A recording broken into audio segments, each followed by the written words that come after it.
और संघ प्रमुख मोहन भागवत ने संघ को लेकर एक बड़ा बयान दिया है।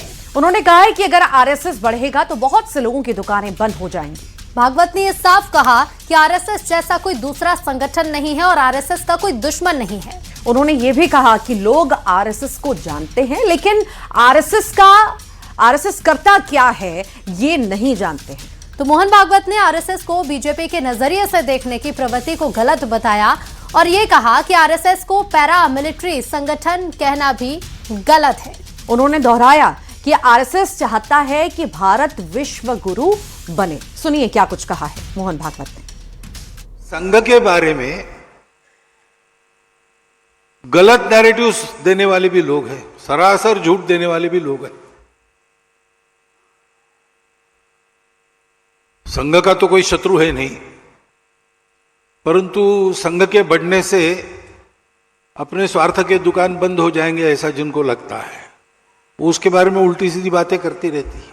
संघ के स्वयंसेवक आज विभिन्न संगठनों में काम कर रहे हैं, तो कुछ लोग पॉलिटिक्स में भी है और सत्ता में भी है। इसलिए बहुत लोगों की ये प्रवृत्ति रहती है कि संघ को बीजेपी के द्वारा समझना तो बहुत बड़ी गलती होगी। संघ को समझना है तो संघ को ही देखना पड़ता है, और देख के समझ में न आने वाला संघ है, वो अनुभव करना पड़ता है। हम लोग संचालन करते हैं गणवेश में, उसको देख कर अगर आप सोचने लगे कि एक पैरामिलिट्री ऑर्गेनाइजेशन है तो वो गलत हो जाएगा।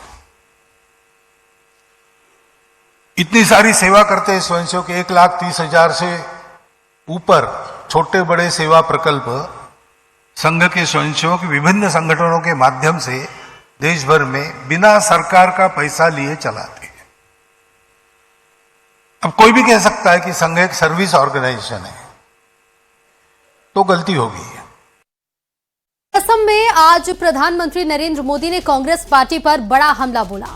पीएम मोदी ने कहा है कि कांग्रेस पार्टी देश विरोधी सोच को आगे बढ़ा रही है, वो घुसपैठियों को बचा रही है, क्योंकि घुसपैठिए ही कांग्रेस का असली वोट बैंक है। वो घुसपैठियों को असम की जमीन पर बसाना चाहती है। पीएम मोदी ने यह भी आरोप लगाया कि कांग्रेस पार्टी ने असम में सेमीकंडक्टर यूनिट लगाए जाने का विरोध किया था। उन्होंने कहा कि दशकों तक कांग्रेस ने टी कम्युनिटी को जमीन के अधिकार नहीं दिए, जबकि बीजेपी सरकार ने उन्हें अधिकार और गरिमापूर्ण जीवन भी दिया। आप मत भूलिए, यही कांग्रेस सरकार थी जितने इतने दशकों तक टी कम्युनिटी के भाई बहनों को जमीन के अधिकार नहीं मिलने दिए।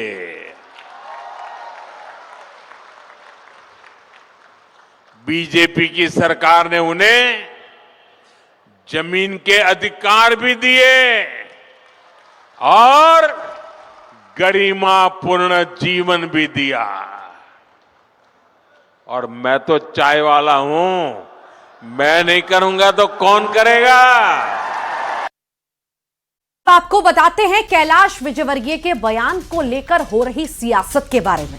हाल ही में एक बैठक के दौरान मंत्री जी ने अपनी ही सरकार पर सवाल करते हुए कह दिया कि चुनावी घोषणाओं के चलते राज्यों की आर्थिक स्थिति बिगड़ रही है, और जिसके बाद कांग्रेस बीजेपी पर हमलावर हो गई है और बीजेपी कांग्रेस के आरोपों पर पलटवार कर रही है।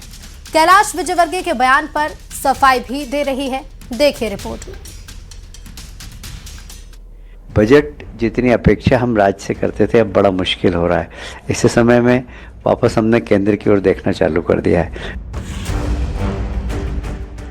मध्य प्रदेश सरकार में मंत्री और बीजेपी के बड़े नेता कैलाश विजयवर्गीय ने राज्यों की खराब होती वित्तीय स्थिति पर खुलकर चिंता जताई है। शहरी विकास मंत्रियों की क्षेत्रीय बैठक के दौरान विजयवर्गीय ने कहा कि चुनावी और राजनीतिक मजबूरियों के चलते राज्यों द्वारा की गई बड़ी बड़ी घोषणाओं का सीधा असर आज सरकारी खजाने पर दिख रहा है। इसी कारण राज्य सरकारों को अपने विकास कार्यों के लिए केंद्र सरकार की ओर ज्यादा देखना पड़ रहा है। राजनीतिक मजबूरियां हैं राज्यों के भी, चुनाव में बहुत सारे कमिटमेंट कर दिए, तो अब बजट जितनी अपेक्षा हम राज्य से करते थे अब बड़ा मुश्किल हो रहा है। इस समय में वापस हमने केंद्र की ओर देखना चालू कर दिया है। मैं 2-3 विषय पे छोटी छोटी बात कह देता हूँ, क्योंकि उस पर अलग अलग आपकी चर्चा होगी ही, कि आपकी बहुत सारी योजनाएं हैं, जैसे अमृत योजना। कैलाश विजयवर्गीय के बयान के बाद मध्य प्रदेश के सियासी गलियारों में एक बार फिर राजनीतिक बयानबाजी का दौर तेज हो गया है। विजयवर्गीय के बयान को लेकर कांग्रेस को बीजेपी सरकार पर निशाना साधने का मौका मिल गया, तो बीजेपी कांग्रेस के आरोपों पर पलटवार कर रही है।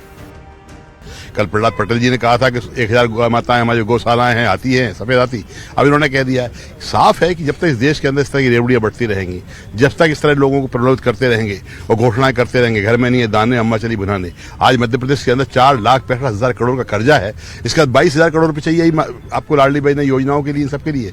तो कैलाश विजयवर्गीय ने जो कहा है तो सच है, अच्छा है, कम से कम दे रहा है, दुरुस्त है। और लेकिन केंद्र सरकार को भी चाहिए कि मध्य प्रदेश से जो GST और जो टैक्सेस जाते हैं उनका बराबरी का हिस्सा यहाँ पे देना चाहिए, जिससे कि मध्य प्रदेश विकसित होता रहा है, यहाँ पे पिछड़ा नहीं। भारतीय जनता पार्टी सरकार में केंद्र और राज्य दोनों ही सरकारें गरीब कल्याण की योजनाएं चला रही हैं, और चाहे प्रधानमंत्री आवास हो, लाडली बहना योजना हो, किसान कल्याण जैसी योजना हो, सभी योजनाओं का लाभ लगातार आम जनता को मिल रहा है। उसके बाद भी प्रदेश की वित्तीय स्थिति लगातार मजबूत हो रही है। 4.5 लाख करोड़ से ज्यादा का बजट और GDP में जिस तरह की वृद्धि हुई है, प्रति व्यक्ति आय में लगातार वृद्धि मध्य प्रदेश में हो रही है। ये दिखाता है कि मध्य प्रदेश समृद्ध हो रहा है। कांग्रेस पार्टी को अपना समय याद करना चाहिए, जिनके समय में मध्य प्रदेश बंटाधार प्रदेश था, बिजली सड़क जैसी सुविधाएं तक नहीं थी, मध्य प्रदेश देश का बीमारू राज्य बन गया था। आज मध्य प्रदेश देश का विकसित और संपन्न राज्य है।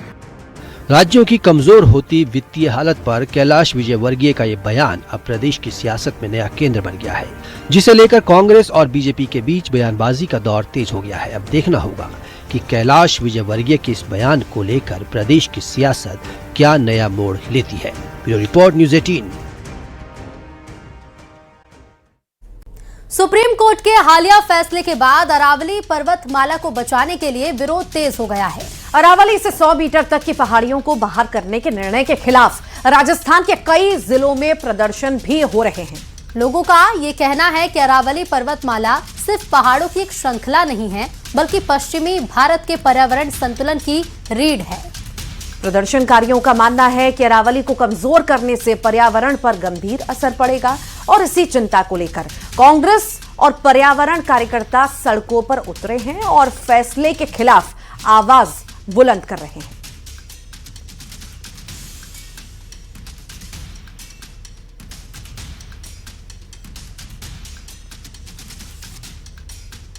तो फैसले का विरोध किया जा रहा है। कहा जा रहा है कि अरावली का 90% हिस्सा जो है उसे लेकर कई तरह की बड़ी बातें निकलकर सामने आ रही हैं। 100 मीटर से भी कम 90% हिस्सा है और दुनिया की सबसे पुरानी पर्वत श्रृंखला है, जिसके लिए जंग कांग्रेस और पर्यावरण प्रेमियों की तरफ से लड़ी जा रही है।